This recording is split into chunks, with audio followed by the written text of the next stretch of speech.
Hello everyone, welcome to लक्ष्य NEET. I am Lakshmi और हम स्टार्ट करने वाले हैं part second, sexual reproduction in flowering plant का। ये सेकंड पार्ट होने वाला है जिसमें हम बात करेंगे स्टेमन की। स्टेमन को हम लोग माइक्रोफिल बोलते हैं और इसके कुछ पहले टर्म्स आप देख लीजिए। मेल के लिए हमेशा हम लोग माइक्रो यूज़ करते हैं, फीमेल के लिए हम लोग मैक्रो यूज़ करते हैं। डिस्टल मतलब फार, प्रॉक्सिमल मतलब नियर।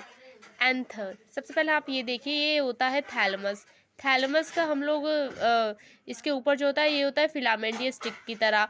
और एक इसका जो दो एंड होते हैं, इसका जो सबसे ऊपर वाला एंड होता है वो ग्रेविटी से दूर है, तो इसको हम लोग बोलेंगे डिस्टिल एंड। डिस्टिल आपको बताया था मैंने, ये फार होता है, ये ग्रेविटी से दूर है तो इसे हम बोलेंगे डिस्टिल एंड।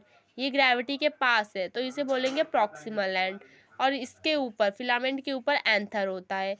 इस एंथर को हम लोग कट करेंगे तो आपको कुछ इस तरीके का डायग्राम दिखेगा।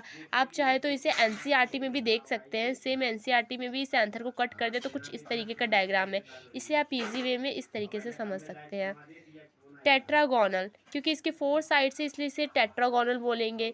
बायलोब्ड, क्योंकि ये 2 लोब्ड में कंपार्टमेंट हो जा रही है तो इसे हम बायलोब्ड बोलेंगे। ऐसे डायथीकस, डायथीकस का मतलब होता है 1 लोब में ही आपको 2 एजेस मिल जाएंगे तो ये हो जाएगा डायथीकस।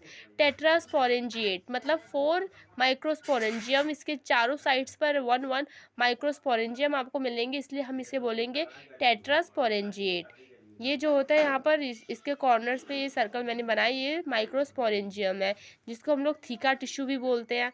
ये कॉमन होता है सभी एंथर में, बट कुछ एक्सेप्शन केस होता है जिसमें ये कॉमन की मतलब ये जो होता है इसको हम हाफ कर देते हैं। एक्सेप्शन के केस है China rose, cotton, lady finger, इसमें ये चीज़ें हाफ हो जाती है। मतलब बाय लोब होगा तो यूनिलोब्ड हो जाएगा, डायथिकस होगा तो मोनोथिकस हो जाएगा, टेट्रास्पोरेंजिएट होगा तो बायोस्पोरेंजिएट हो जाएगा। अब बात करेंगे फॉर्मेशन ऑफ एंथर की। एंथर को हम लोग, एंथर एक जो होता है वो स्पेशल सेल से बनता है जिसको हम लोग बोलते हैं आर्के स्पिरल सेल, जिसको हम लोग लेटरल कट कर देते हैं, जिसको हम लोग बोलते हैं पेरिलिनल डिवीज़न। इसमें 2 पार्ट्स में हो जाता है। फिर ये आउटर एंड इनर। आउटर जो होता है उसको हम पैरेटल बोलते हैं और इनर जो होता है उसको हम स्पोरेंजियस लेयर बोलते हैं। पैरेंटियल जो होता है उसमें 4 वॉल्स होती हैं, epidermis, endothecium, middle layer, tapetum. ये 4 वॉल्स होती है, आउटसाइड टू इनसाइड जाते हैं तो आप इसी रो में याद करिएगा। ये सबसे बाहर वाली होती है एपिडर्मिस, उसके अंदर होती है एंडोथीसियम, फिर आती है मिडल लेयर और सबसे एंड में अंदर होती है टैप्टम। इसको आप इस तरीके से याद कर सकते हैं, ई स्क्वायर एम टी। ये मैंने बॉक्स में भी कर दिया, आप ऐसे कर सकते हैं। ओके, सो नेक्स्ट वीडियो में हम करेंगे स्ट्रक्चर ऑफ एंथर के बारे में पढ़ेंगे।